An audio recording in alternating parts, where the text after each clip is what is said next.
a une Mishnah qui dit Mashkin bet Ashlachim bechol hamoed, que bechol hamoed, on a le droit d'arroser certaines plantes parce que, alors que normalement, Chol HaMoed, on n'a pas le droit de travailler. Chol HaMoed, c'est les mi-fêtes, c'est ce qu'il y a au milieu des fêtes. Normalement, on n'a pas le droit de travailler, mais on est mashke bet hashlachin, on a le droit d'arroser ces plantes-là, parce que ces plantes-là, si on ne les arrose pas un jour, elles meurent. Donc il faut les arroser tous les jours. Elles s'appellent bet hashlachin. Maintenant, ce mot shlachim, ça veut dire des gens qui sont. Le mot shlachim, ça veut dire des gens envoyés, renvoyés. Alors Rabbi Nathan là-bas, il dit que des gens comme nous, qu'on est des renvoyés du monde, qu'on est les renvoyés de l'humanité, il faut nous arroser tous les jours parce que sinon on ne peut pas vivre. On a besoin tous les jours d'être arrosé. Donc ça, c'est ce qu'il a écrit Rabbi Nathan 2 jours avant de mourir. Il a écrit cette halakha-là.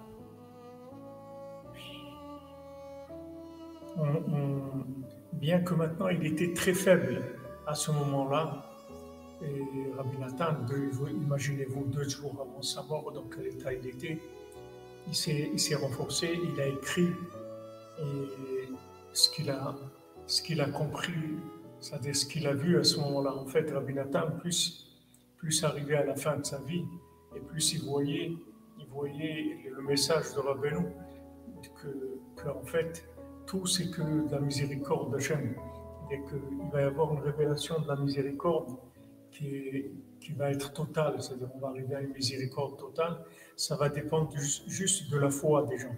Et plus les gens ils vont avoir la émouna, et plus ils vont se rendre compte que Hachem, il est que miséricordieux. Et à ce moment-là, tout le monde va commencer à devenir des mendiants, et à demander à Hachem, et Hachem il va donner à tout le monde. Donc Rabbi Nathan, il était conscient de cette chose-là, que c'était ce que Rabbeinu il a amené dans le monde, mais Rabbeinu il n'a pas dit explicitement comme Rabbi Nathan. Rabbi Nathan il a dit l'enseignement de Rabbeinu de façon explicite, que maintenant en fait Hanunam Rabbe l'Isloach, que Hachem il est miséricordieux et il multiplie le pardon. C'est Hanunam Rabbe l'Isloach, c'est valeur numérique 500, c'est valeur numérique Nathan. Et Rabbi Nathan, avant de mourir, il faisait que répéter ça. Hanun Hamar Bel Isloach, parce que Rabbi Nathan, il a compris que, en fait, Hachem, là où il veut arriver, c'est au pardon total et à la miséricorde totale. C'est là où il veut arriver. C'est ça Hachem. C'est ça son vrai visage, sa véritable identité Hachem, sa qualité principale, c'est la miséricorde totale. C'est à ça qu'il veut arriver. Et Rabbeinu, il a décroché ça. Il a décroché d'Hachem cette miséricorde-là.